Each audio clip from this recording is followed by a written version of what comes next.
Picture this. You are standing at a register. You just swiped your card.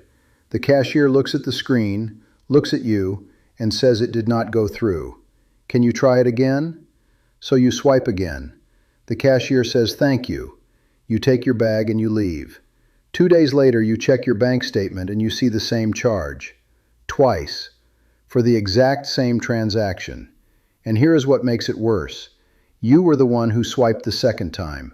You handed them the double charge yourself because someone behind a register told you the first one did not work. You had no reason not to believe them. Here is what almost nobody knows. The "it did not go through" request is one of the most common card fraud techniques used at retail registers right now. It works almost every time it is tried because the request sounds completely reasonable. The cashier says it with total confidence, and there is no reason in the world for an honest shopper to question it. But before you swipe that card a second time, there is one thing you must do first. And if you skip it, you have no recourse, no protection, and no way to prove what happened at that register was not your mistake. Today I'm going to show you exactly how this technique works and why it is so effective, what your card network and federal law say about your right to verify a transaction before you repeat it, the one thing you do before the card touches the reader a second time, and the exact words you say that protect you, whether the cashier is making an honest mistake or running a deliberate scheme. Hit subscribe right now because this channel gives you the knowledge that protects you before you are ever in the moment where you need it. Share this with one family member before this video ends. Someone who uses a card at registers every single week and would swipe again without a second thought because the cashier said to. Here is the reality most shoppers are never taught. When you swipe, tap, or insert your card at a point-of-sale terminal, the terminal communicates with your card network and your bank in real time. That communication either succeeds or it does not. When it succeeds, a transaction record is created immediately on both ends. Your bank sees it. The merchant system sees it. The approval code is generated and stored. Here is what that means for the "it did not go through" claim. If your card was actually declined, there is a specific reason for that decline, and your bank has a record of the decline attempt. If your card was actually approved, there is a record of that approval too. In both cases, the information exists and it is visible. Not to the cashier necessarily, but to the terminal, to your bank, and to you. The "it did not go through" claim from a cashier is not information about your bank account. It is information about what the cashier says happened on their screen. Those are two different things. And one of them is verifiable before you swipe again. Before you swipe a second time, you say this. Can you show me the declined message on your screen, and can I check my banking app to confirm no charge went through? That is the complete request. Calm, polite, reasonable. You are not accusing anyone. You are verifying information before you repeat a financial transaction. That is exactly what any careful person should do, and any legitimate cashier has no reason to refuse. Here is what the bad way looks like. Cashier says it did not go through. Shopper swipes again without asking to see the terminal screen and without checking their bank account. Transaction completes. Shopper takes their bag and leaves. 2 days later, the bank statement shows 2 identical charges from the same store on the same day at the same time. The shopper calls the bank to dispute one of the charges. The bank investigates. The merchant responds that the customer swiped their card twice and both transactions were authorized. The bank looks at the record and sees exactly that. 2 swipes, 2 authorizations, no evidence of any error. The shopper has no documentation that the cashier claimed the first transaction failed. They have no screenshot of their banking app showing a charge before the second swipe. They have nothing except their memory against a merchant's transaction record. The dispute is complicated and sometimes lost entirely. The shopper pays twice for one purchase. Here is what the good way looks like.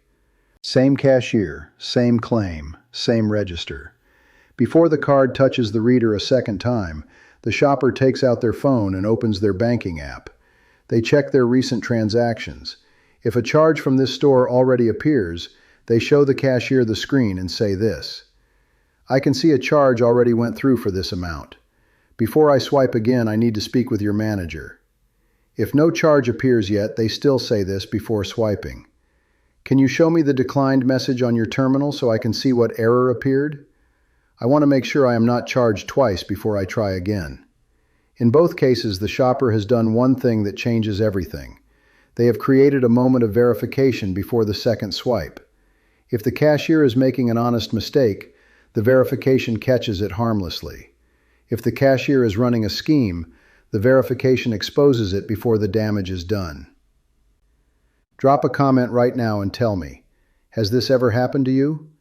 Has a cashier ever told you your card did not go through and you swiped again without checking? Yes or no? Tell me what happened. I want to know how many people have been double charged because they trusted a claim they had every right to verify. If you are still here, hit the like button because what comes next is what to do if you are already past this point. If you have already been double charged and you need to fight it, here is what you do if you discover a double charge after the fact. Step 1 is to check your bank statement as soon as possible after every purchase.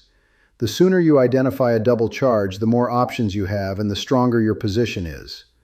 Most card networks and banks have dispute windows. The earlier you file, the better. Step 2 is to contact your bank or card issuer directly and use the word dispute. Do not call it a mistake or an error. Use the word dispute because that triggers a specific process with specific legal protections under the Fair Credit Billing Act. Tell them you were charged twice for the same transaction on the same date at the same merchant. Provide the transaction details.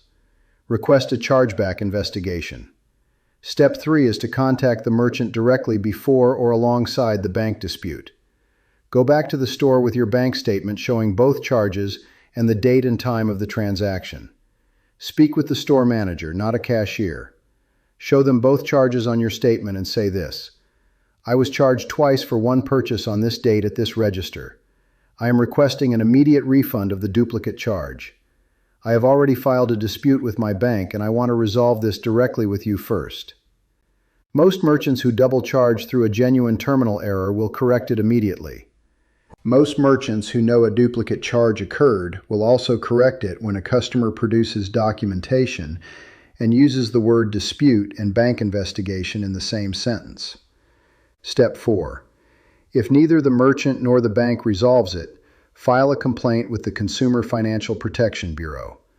The CFPB takes billing disputes seriously, and a formal complaint creates a documented record that puts regulatory pressure on the merchant and the bank simultaneously.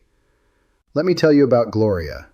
Gloria is 69 years old, lives in Florida, and was buying groceries when the cashier told her the card did not go through and asked her to try again.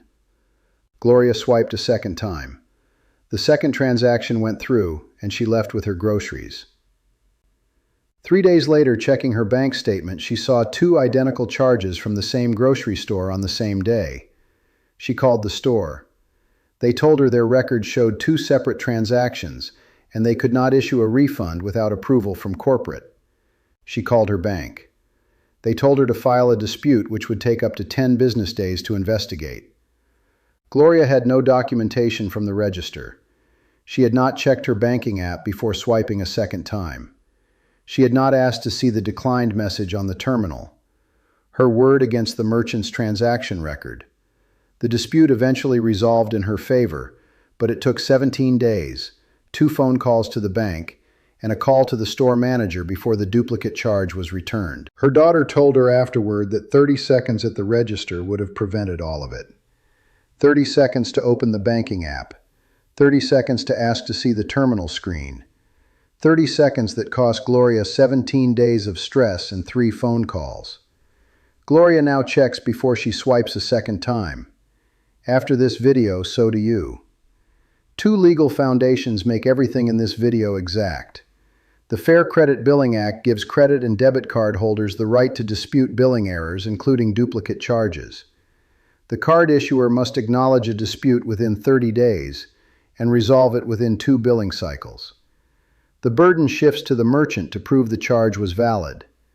A duplicate charge from a reswipe the merchant requested is among the most straightforward billing disputes available, because the merchant's own transaction record shows 2 charges for the same amount at the same time. The Electronic Fund Transfer Act provides similar protections for debit card transactions. It requires banks to investigate disputed transactions and provisionally credit the disputed amount during investigation in many circumstances. Knowing which act applies to your card, credit card under the FCBA and debit card under the EFTA, helps you use the right language when you call your bank. Here is the complete recap. When a cashier says your card did not go through and asks you to swipe again, you do not swipe again until you do two things. First, open your banking app and check whether a charge already appears. Second, ask the cashier to show you the declined message on their terminal. If a charge already went through, you speak to a manager before touching the reader again. If no charge appears, you ask to see the terminal confirmation before you retry. The words you say before the second swipe are these: "Can you show me the declined message on your screen? And can I check my banking app to confirm no charge went through?" That verification takes 30 seconds, and it is the difference between a resolved transaction and a double charge you spend 2 weeks fighting. Think about one person in your life right now. Someone who uses their card at registers every single day and would swipe again the moment a cashier said to because there was no reason not to trust them. Share this video with them today, not later, right now. The 30 seconds you just learned to take could save them days of stress and money they should never have paid twice. Next week, I am covering what happens when a receipt shows a different price than the shelf label. Most people assume it was a simple mistake. In most states, it is actually a legal violation that entitles you to a discount or the item for free. Subscribe so you catch it the day it drops. Hit the like button if this changed what you will do the next time a cashier says your card did not go through. Drop a comment telling me whether you knew before today that you had the right to verify a transaction before repeating it. Know your rights. Use them. Stay safe.